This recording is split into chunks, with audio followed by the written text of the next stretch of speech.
KPFA Radio presents Apex Express, a weekly magazine-style radio show featuring the voices and stories of Asians and Pacific Islanders from all corners of our community.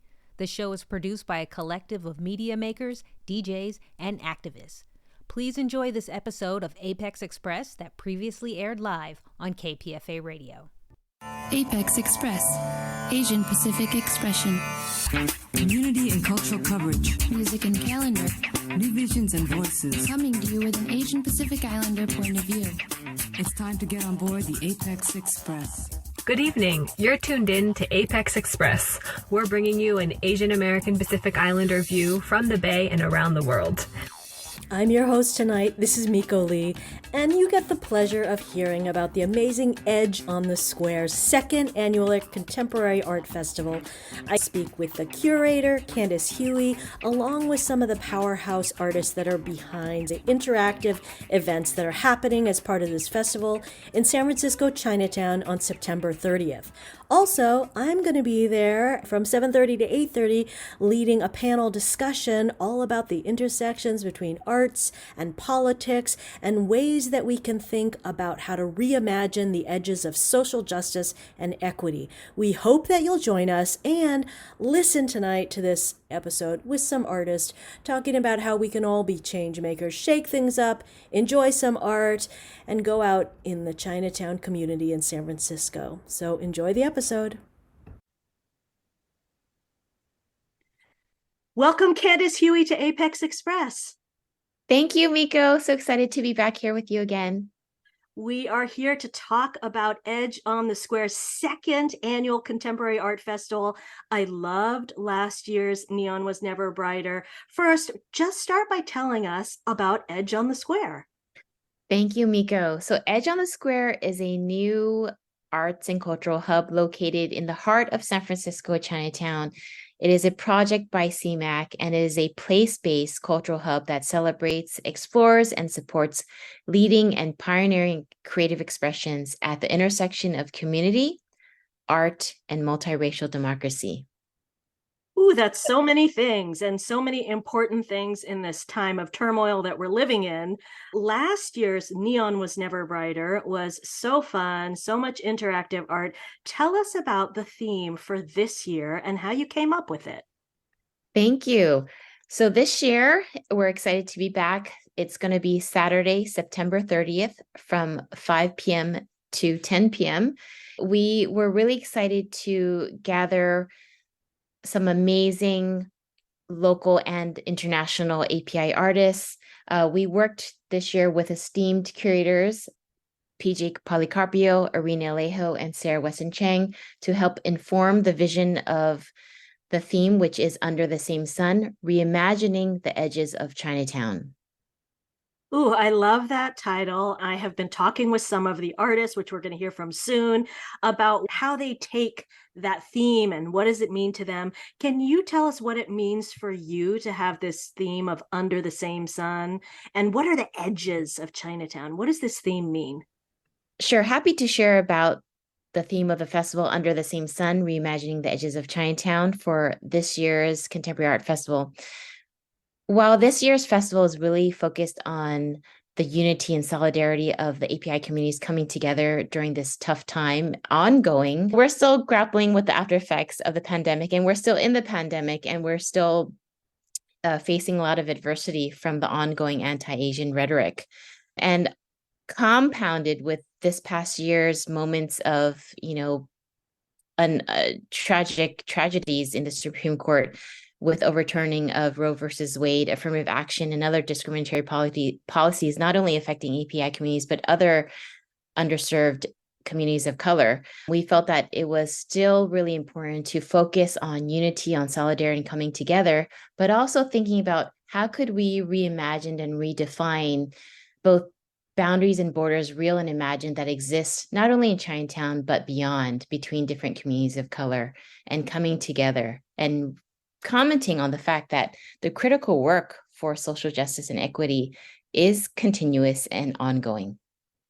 Okay, so as an audience member, I get myself into Chinatown. I'm on that corner of Grant Avenue at Edge on the Square. What do I see? We're having multimedia, fun, exciting art installations and activations ranging from dance performances to music to nighttime projections to artwork, interactive installations. There's even a sound bath that's going to be located inside 800 Grant Avenue by the artist collective Macrowaves. We're having a digital work by Indira Allegra, which is a digital tapestry, a collective new take on what is a memorial and monument in the community sense. But basically, Edge on the Square and this Contemporary Art Festival is thinking about how can we use art to come together and to heal and really think about potent regeneration and thinking about collective power. Ooh, collective power. Folks, join up and come to Edge on the Square's second annual Contemporary Art Festival, the end of this month, September 30th. And we're going to hear next from a bunch of different artists, including the Macrowaves and Connie Zhang. So stay tuned. Under the Same Sun, Reimagining the Edges of Chinatown is a free, open to the public, family-friendly event, accessible to wheelchairs. We are expecting lots of fun, so come, enjoy yourselves, and be delighted. Candice Huey, thank you so much for joining us. And more than that, thank you so much for putting this artistry out into the community so that we can grow and heal and make changes together. Thank you, Miko. It's truly an honor to speak with you and also to work with such talented artists and curators. Thank you, Connie Zhang, for coming on Apex Express. Thank you, Miko. We are so excited to have you here. You are such a brilliant artist, scholar. You do so many different things. And I'd just love to hear a little bit more about who are your people and what legacy do you carry from them? Thank you so much for this question. It's a really generous and expansive question. When I think about who my people are, there's a broader community of Asian American API progressives, artists, activists, intellectuals whom I consider part of my community. There's also people whose legacy I would love to carry, but who maybe I don't know personally. When I think about who my people are, they're really people who are dedicated to creating better futures for all of us, who are dedicated to collective thriving and liberation and change. There's a very literal answer to that question, which is my people are other Chinese Americans, but I think it's really important for me to think of a larger, more expansive community of people who are committed to the same sorts of politics and goals for collective health and thriving and freedom. Thank you for that. And speaking of that, you are going to be one of the many artists in Chinatown Media and Arts Collaborative's second annual arts event. This year it's called Under the Same Sun, Reimagining Collective Liberation from the Edges of Chinatown. Can you tell me about what that theme title means to you? How do you interpret that? Yeah, thank you.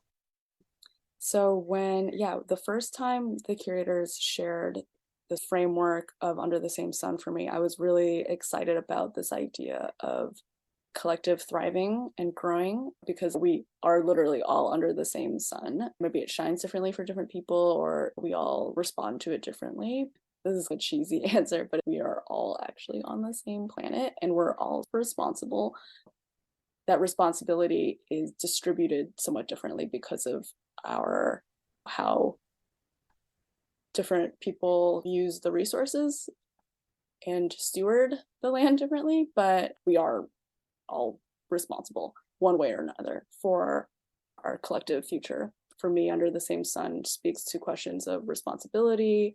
It speaks to questions of collective growth and nourishment and our ability to feel the same kind of joy or radiance and the conditions that enable that radiance. What do you think from the edges of Chinatown means? When I think about edges, I think about borders and boundaries and how they're often very porous, and also how the edge is really where some of the most visible forms of change happen. It's not usually from the center. I'm really interested in thresholds and how every edge is both the ending and beginning, and that sort of space where beings and things and entities cross over to become something else is really fascinating for me. And so the edge of Chinatown, there's like a literal boundary on a map of where Chinatown as a neighborhood begins and ends, but also the community in Chinatown. It's not limited to those 9 or 10 or 11 blocks.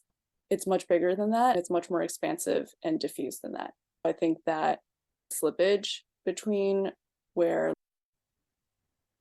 the sort of bureaucratic designation of a neighborhood and a community, like that tension or flow is really interesting for me. Oh, I like this philosophical every edge ending and beginning. That's lovely. You were raised in China. So when did you first see San Francisco Chinatown? What was your first experience with that? I think I first visited Chinatown actually in college. So I was born in China and I mostly grew up on the East Coast. I spent a lot of time in Boston, Chinatown. And before that, I lived in a very predominantly white working class town in Pennsylvania. There were not very many Asian people. My parents would have to drive 2 hours every month to the nearest Chinese grocery store.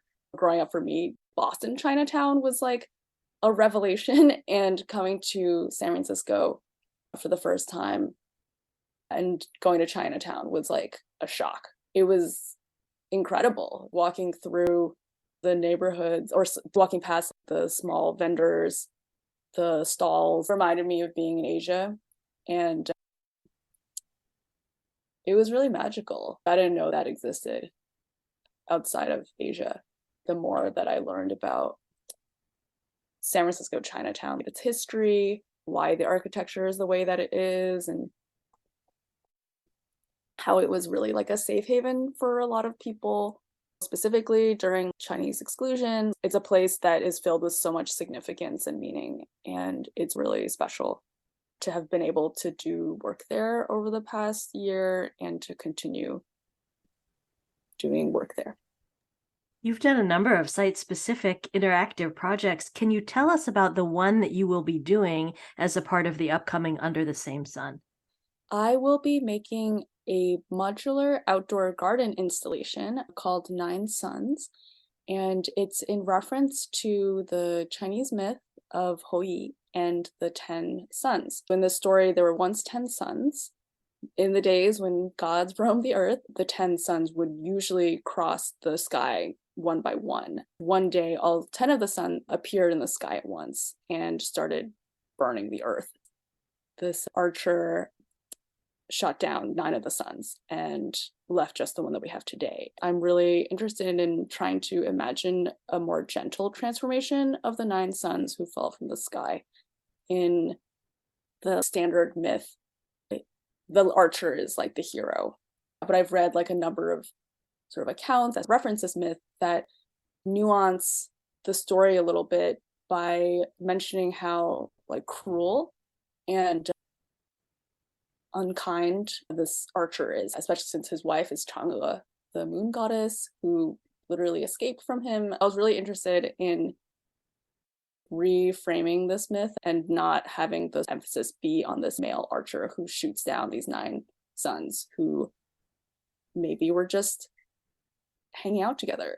And in this garden installation, there will be 9 circular planter tubs that are mounted on movable circular dollies that are painted to look like the suns that were shot down by the archer. And so Ooh, interest. That's very exciting. Wait, where will it be located? I believe it will be located outside of CMAC on Grant. I think the exact location is still being determined right now, but it'll be a street level installation. Each of the planters will be somewhere around 2 to 3 feet wide. There will be 9 of them, and they will be arranged in a sort of wavy horizon line. And each of the planters will have like Asian herbs. On the day of the festival, there'll be wavy line that's reminiscent of an undulating horizon. After the festival, the planters will be moved to Kaiming Head Start Preschool, actually, for use for the school to use in their outdoor education program, which is really exciting. Oh, I love that. So you're creating it for this one arts festival, but then it will have an ongoing life with young folks. Exactly. Yeah. And that's really important. I think that was one of the most exciting things about this project. The planters, because they'll be installed on these circular platforms that have wheels on them, they'll be mobile. And the idea is for them to be easily configured into different arrangements depending on the school's needs.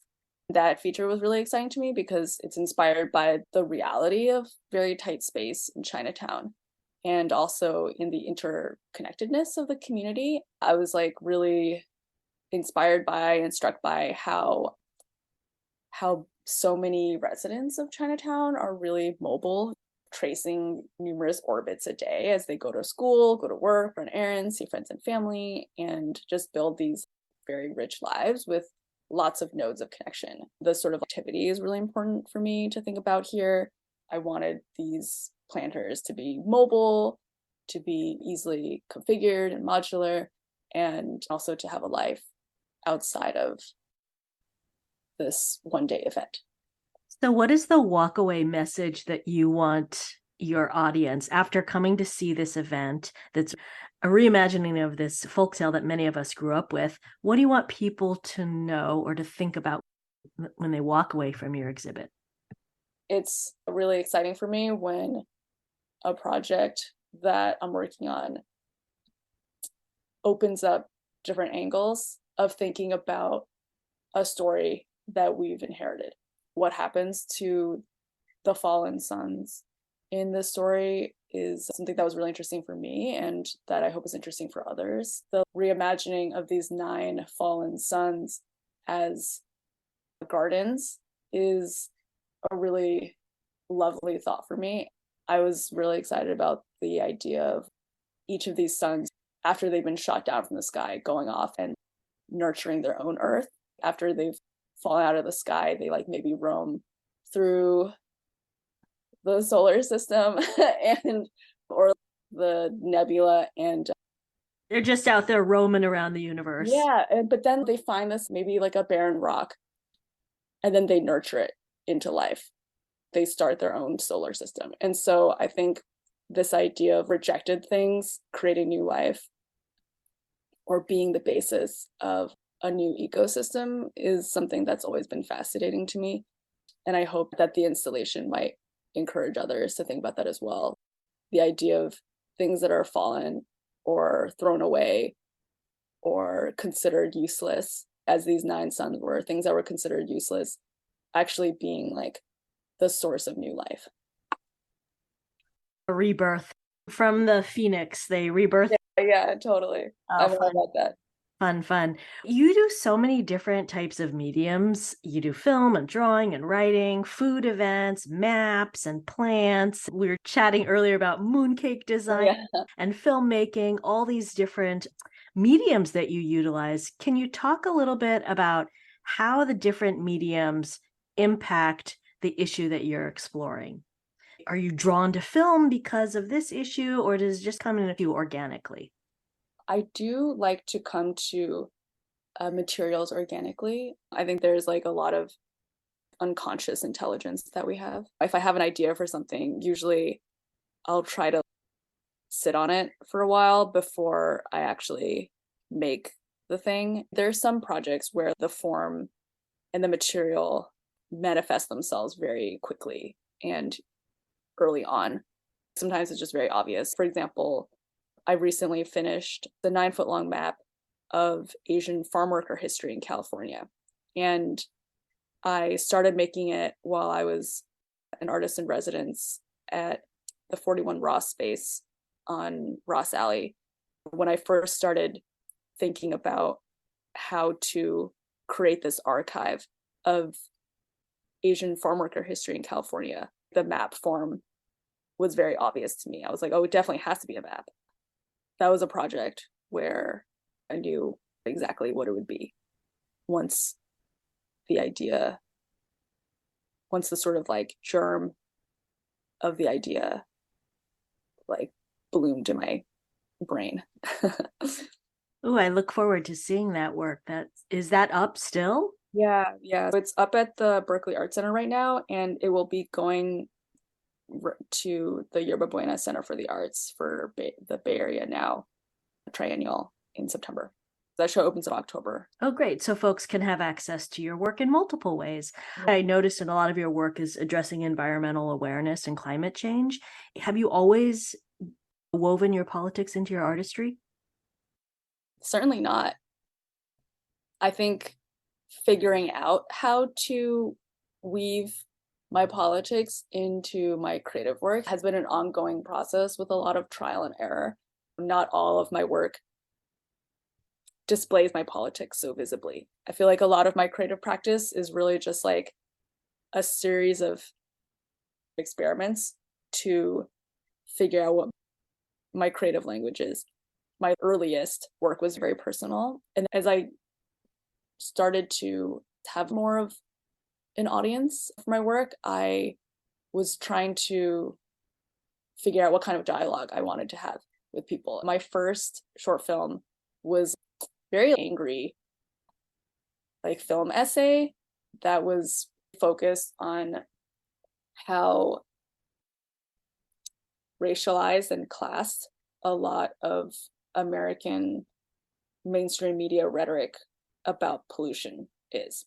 That was very much inspired by my experiences of my childhood in China and also growing up traveling back and forth between China and the US and seeing how intensely polluted a lot of the places where my family lived were. And then learning more about how that came to be. A lot of the worst pollution around the world can really be traced back to multinational corporations that are based out of the US or North America and Europe. A lot of this terrible pollution is outsourced to countries of the global south, developing nations, and also like poorer communities, often communities of color in the United States.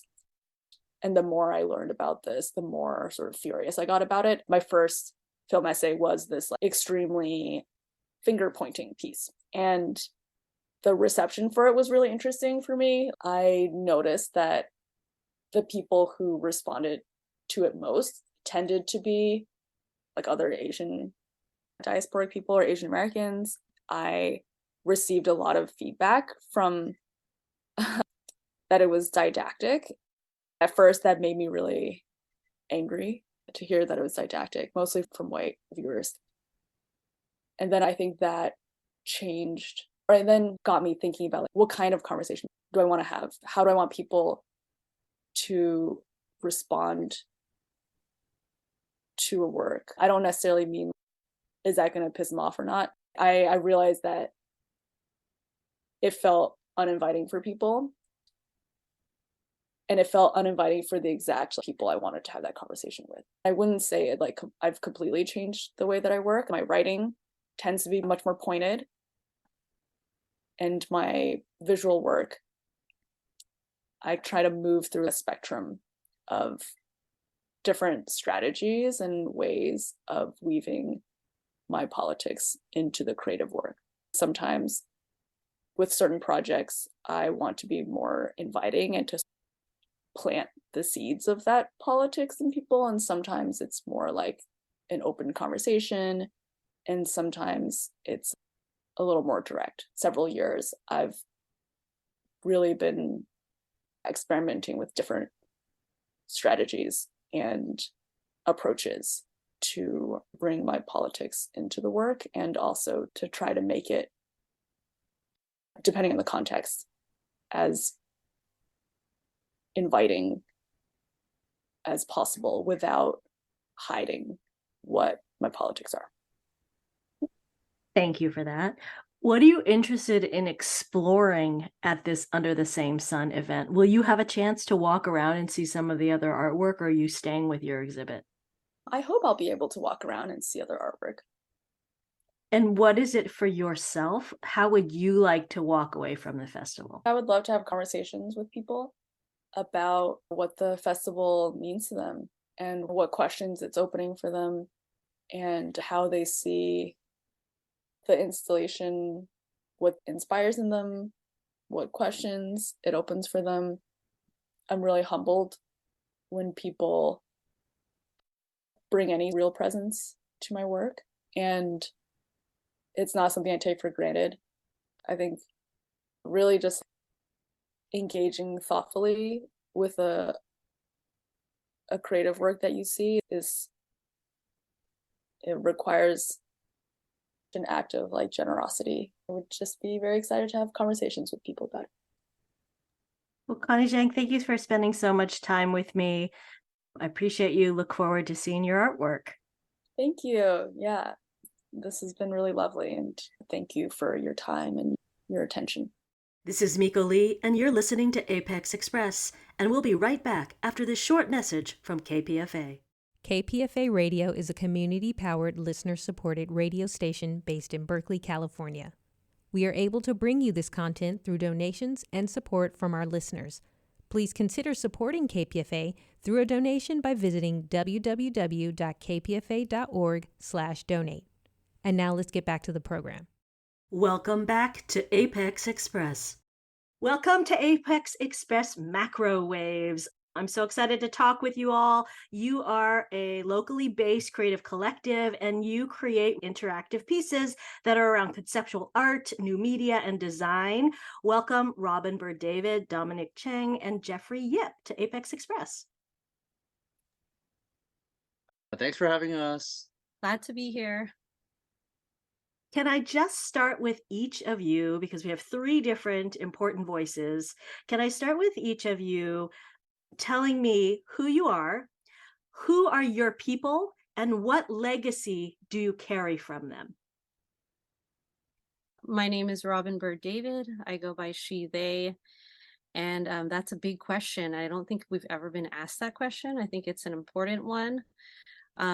Specifically, there's 5 of us technically in the collective. There's 3 of us today who are working on our current project that's coming up with CMAC and Edge on the Square. The collective also includes Tina Kashiwagi and Anam Awan, but they are not here today. Specifically with us 3, we're all born and raised in the Bay Area, Asian American second generation. So I think that holds an important aspect of the communities we serve. We've been doing a lot of work around stories of different generations of migration, the diaspora, particularly with Filipino American, Chinese American. We've done work around Japanese American stories, intergenerational stories. So I'll leave it there and pass it along to Dominic. For the most part, we represent our collective, which is mostly Asian American and Pan-Asian artists. All of us come from different backgrounds of art practice. We really strive to collaborate and share our skills and our different experiences, and really try to build upon work that isn't necessarily representative of one single individual. And it's more centered around our collective experience. And so as my collective mate Robin had mentioned, we do a lot of work that's really introspective and looking at our ancestry as Asians in America, or Asian Americans in America. We really try to focus a lot on exploring intergenerational experiences and issues, a lot of trauma and healing that we try to integrate with a lot of the work that we're producing. And that's what brings us here today to the project that we are creating as part of the Under the Sun Festival. So, Jeffrey, who are your people and what legacy do you carry from them? When I think of my people, I think of family. How I identify in general is from my upbringing, from my family, and all the arguments I've had, all the kind of love that was shown to me. I think as you get older, you start to have chosen family, right? We consider ourselves a family, and I consider them my chosen family. Our broader community, folks, there's so many people, there's so much love in the Bay Area, and specifically in the creative kind of scene.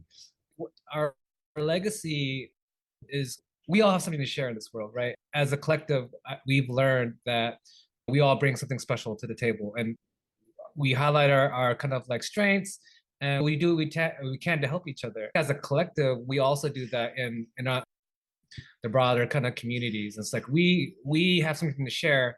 We mentioned this before, is like a collaboration and bring people on board and get to know people, build community and a grassroots kind of way. So yeah. Thank you for that.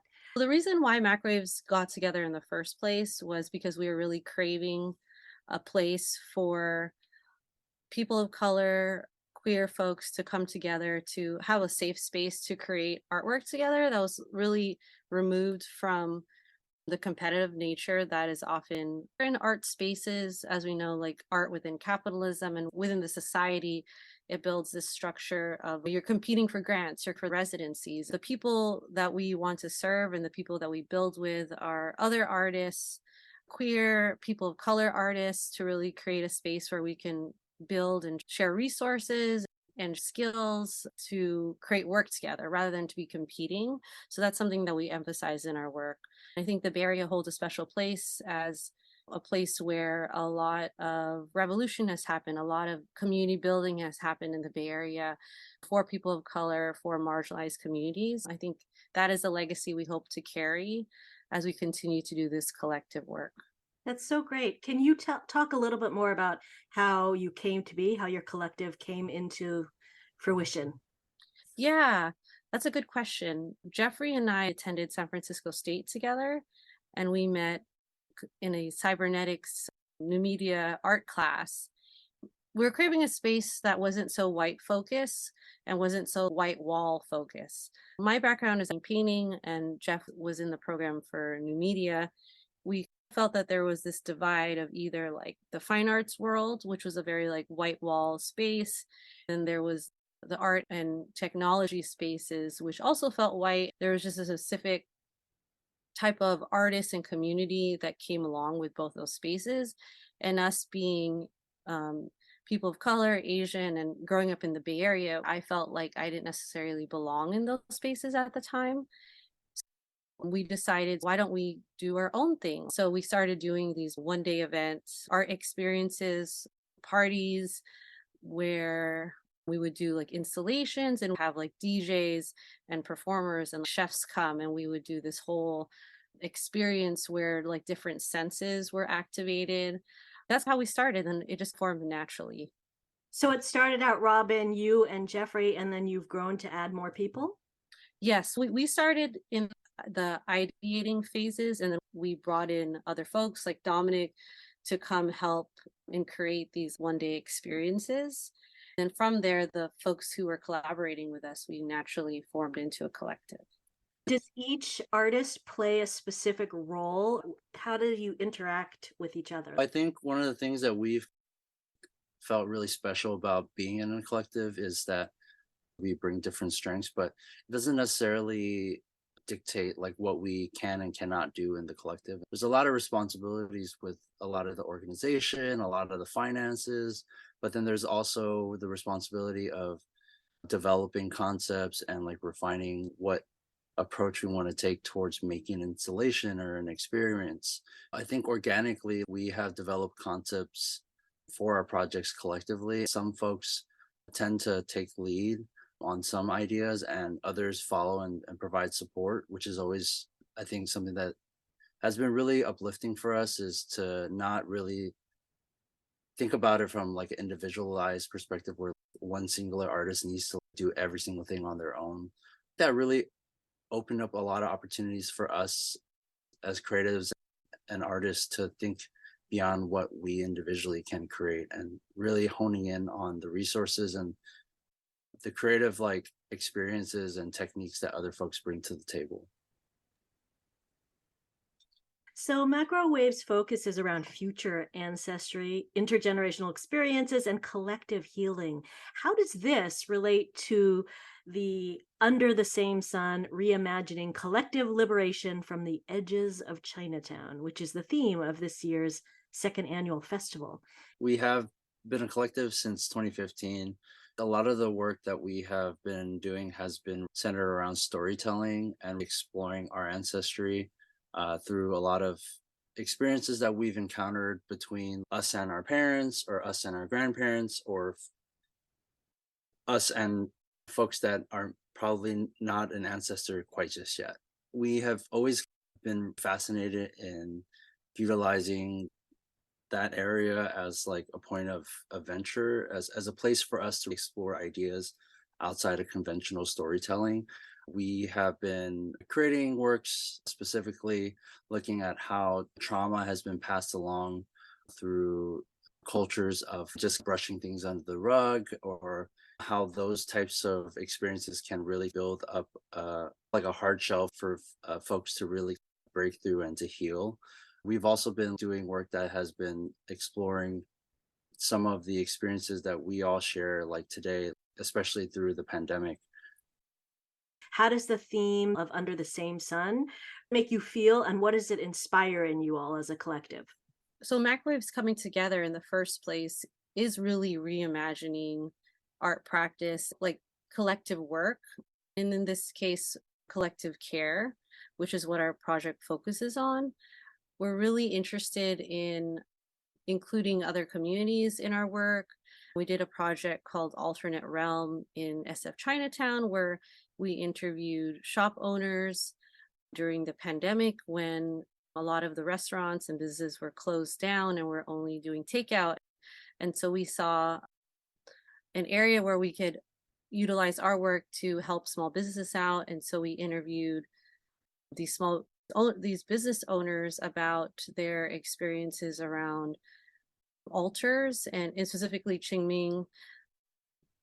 And we asked them, how did their business, restaurant, shop start, and what are your altars that you have at home? Through these interviews, we collaborate with other artists outside of the collective to create augmented reality altars that became a walking tour that communities can experience through their cell phones or iPads. And so really just like bringing outside communities that are not necessarily in the art scene to experience what other people are doing in the community, and how do we bridge the gap between different generations of people and continue this legacy of storytelling, and to learn more about, in this particular project, more about like our Asian community and the diaspora and how they were able to start a business in the first place. Really appreciated those short videos about Qingming and just getting to hear from a shopkeeper's perspective about what the things they're burning for their ancestors. I think about that a lot when I'm doing Qingming with my family. So I appreciate that there's this video that's there on the internet, will just last, but then you had this temporary piece with where you would go and scan a QR code. Is that right?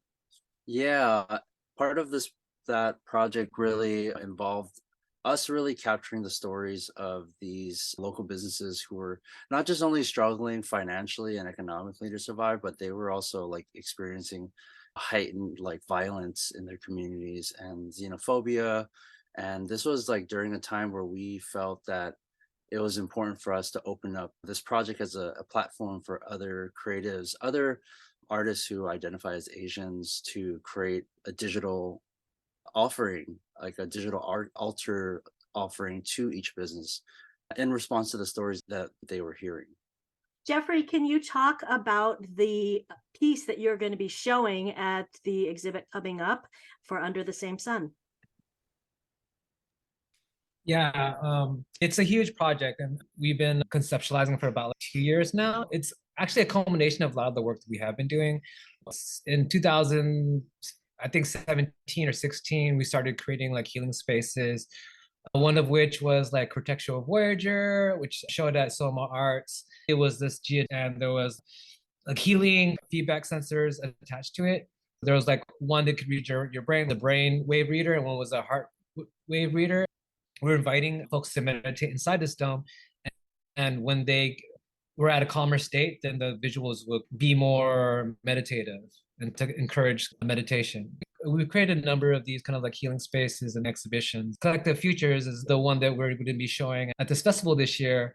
The idea is around community care, collective care, and also questioning the idea of like self-care. And so self-care is important, and we all need self-care, but sometimes that can get caught up in Western individualism. And so I think it is important to have that delineation and emphasize the collective care, because you can't do everything by ourselves. We need community, we need family members, we need people to show up for each other. Our piece is called Collective Futures. Our installation is a critique about self-care. And coming out of shelter in place, we were encouraged to take care of ourselves, but also as a means to be productive and to get back out there and to work. It's like what Jeff mentioned is really important, but there needs to be a shift to like community care. Like, how do we take care of ourselves? If institutions are not working, if certain systems are not working, how can the community show up for each other? And I think that Under the Same Sun is an example of this collective experience of coming together to reimagine new ways of experiencing art and really integrating and bringing together different communities outside of Chinatown into Chinatown, bring other migrant people of color communities who all have similar ways of showing up and caring for each other rather than being segregated into like different communities by ethnic groups. But like, how do we come together? Jeff, if I walk into Edge on the Square, what do I see? If you walked into Edge on the Square, you would see a mound full of moss that we're inviting people to come and sit down on. And in the middle of that mound, there's going to be like a bowl of water that will be vibrating. And the whole platform is actually vibrating. So we're inviting participants to come on and feel these vibrations that are being produced by the sound artists that we're inviting to provide sound with. On these platforms, there are transducers that essentially work like speakers, but instead of pushing air out of a cone, they vibrate. And so basically that's essentially what this project's about. We'll be like having a platform, building a platform that will be vibrating. So there will be like a sound installation that will vibrate the same frequencies into the platform. And so there's this idea called vibroacoustic therapy. And it's the idea that like under certain vibrations, that can be a healing thing, right? And so we're inviting folks to come on this platform and all vibrate on the same wavelength and essentially just have the intention to heal. And I think a lot of times with these healing spaces, we're not like, oh yeah, these spaces are going to heal you. It's more so like we're inviting people to come in with the intention to heal. Because I don't identify as a healer, but I feel like we all can do the work to heal ourselves. Where is your piece going to, how can people find it? Collective Futures installation can be found in the Edge on the Square gallery space. It is part of the gallery exhibition that will be up till next year, June. And the location is 800 Grant Avenue in San Francisco, Chinatown. The nature of the installation is really about collaboration. We're inviting other collaborators to come in to either create sound performances where the sound performance connects to the vibrations on this installation, can physically feel the music being played at the same time. We also are inviting other healing practitioners. We're hoping to invite a Tai Chi instructor to host a class, maybe with elders, with different community members in Chinatown, to be able to utilize the platform in different ways. We wanted to create a platform as a means of opening up dialogue about other community engagement opportunities. Some of the folks that we have been interested in is Cone Shape Top, which is arts and culture space based in Oakland that has been doing a lot of work opening up space for new emerging sound artists to have a space to perform and just to share music and be in community with each other. Cone Shape Top will be collaborating with us for the opening of Under the Same Sun Festival on September 30th. They will be hosting a series of other sound and performance-based artists that will perform live for the festival. So we're really excited about that and to really kick off this installation where throughout the year, the rest of the year and next year, we'll be able to collaborate with other community folks. That is very exciting. Jeffrey Yip, what do you want audiences to feel? Everybody's going to have a different experience, right? I personally want to stray away from telling somebody how they should experience the work. Like I really do feel like everybody's gonna come in with a unique perspective.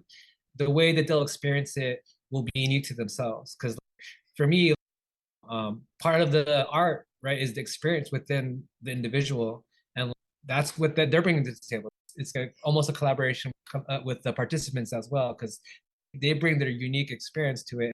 And maybe they'll share the experience with somebody else, and there might be similarities, but they'll have a unique experience. Ultimately, I would say a sense of togetherness and community. That would be ideal. What about you, Robin and Dominic? What do you want the audience to feel when they leave your exhibition? The concept behind collective futures really comes from like that feeling that we had in the pandemic where we were actually able to take a break. The concept of self-care, even though it existed already, there was a hyper focus on self-care. And whatever the care is that people needed, it was obvious that we all needed a break and we needed space from capitalism, from the day-to-day work and hustle and bustle. And so this installation really is a nod to that. It's, wait a minute, how do we take a step back and think about like, how do we show collective care? How do we show up for each other? How do we care for ourselves in a way that I don't know if we really got to the like we never really got to the root of the problem since we came back from COVID, even though COVID still exists. We never really figured that part out. Like here we are still continuing to hustle and continue the work, which is all important. I'm hoping that people who experience our installation will be reminded of, I need to rest, and it's okay to take a break. It's okay to pause, and it's okay to just lay here and be still and be okay with where they are in their lives, where we are in our lives. Building on to that, I really do think that one of the hopes that I have is for folks to come to this leaving with just more interest in exploring collective care. It's important to not just only continue to do the work of living day to day and trying to survive, but really to take those moments of rest and really to seek out opportunities to provide community collective care. It has to be a constant, and it can't just be like a one-time thing. That's what we're really hoping for folks to do, is to really be moved by the collective experience that they share with either folks that they bring together with them to the space and to the installation, or for folks that they meet and connect with organically just throughout their visit. What are you looking forward to at this whole event that's happening? Will all of you stay with your piece, or will you get to wander around and experience the other events that are happening? That's a good question. I'm hoping we'll be able to experience other events. That's also my birthday. So I'm hoping to be able to celebrate, see folks that I haven't seen in a long time in the community, and to learn about other artists' work, and to be able to also explore Chinatown as the way that the festival was designed, to be able to support small businesses, and then also to be able to collaborate with Cone Shape Top is such an honor and something that we've wanted to do for so long. I'm excited to just support other artists who are activating like different parts of the festival. I had attended last year's festival, the inaugural festival, and was really amazed and really moved by the ways in which folks were taking up space in like public areas through art, and we're sharing different stories in different parts of the entire Chinatown neighborhood. That was really exciting for me to experience the first time, and I'm hoping to experience that and something new this time around. What about you, Jeffrey? What are you looking forward to? I echo everything they both said. I think being a spectator and experiencing what these other creatives are showcasing. I know Kim Ip is going to do a performance. I'm excited about that. TNT Tricycle is going to be there. Maybe I'll sing a song. I know there is going to be a lot of great stuff. There's going to be the Canto Pop. I'm excited for that as well. So maybe dancing a little bit in the street. I think that would be nice. It'll be really good for me and Jeff to brush up on our Cantonese through dancing to Canto Pop DJ music. Okay, and we will just look forward to seeing you all dancing in the procession, which is going to be lion dance and then Dunia dance all the way around the block. So you can do a little Bollywood, a little lion dance. Thank you so much, Macro Waves Collective, for joining me on Apex Express. I hope people can get out in the streets and see this amazing artwork going down the end of the month, September 30th. Thank you all for joining me. Thank you so much Thanks for having a lot, us. Miko. Thank you so much, Miko. Thank you so much for joining us. Thanks so much for listening to Apex Express. We are a collective of Asian and Asian Pacific American creators who are telling stories about our experiences. Find out more about us on the World Wide Web at kpfa.org/programs/Apex Express, or through our individual sites. There's the Powerly Girls telling intergenerational stories about activists. There's DJ Mew bringing down hip-hop music from around the world. There's Asian Prisoner Support Committee and Asian Americans for Civil Rights and Equality, and folks from ASATA, the Alliance of South Asians Taking Action. All of us are about sharing who we are and how we fit into the American experience. Join us Thursday nights on KPFA, 7 p.m. Pacific Time. I hope you enjoyed this podcast. If you want to find more KPFA radio content, log on to www.kpfa.org. Also follow us on social media by visiting Facebook at KPFA 94.1 and Instagram, Twitter, and TikTok at KPFA Radio. Plus, check out our KPFA TV video content on YouTube and twitch.tv at KPFA Radio. Subscribe to this podcast and stay updated to when we release episodes of shows representing the best of KPFA Radio.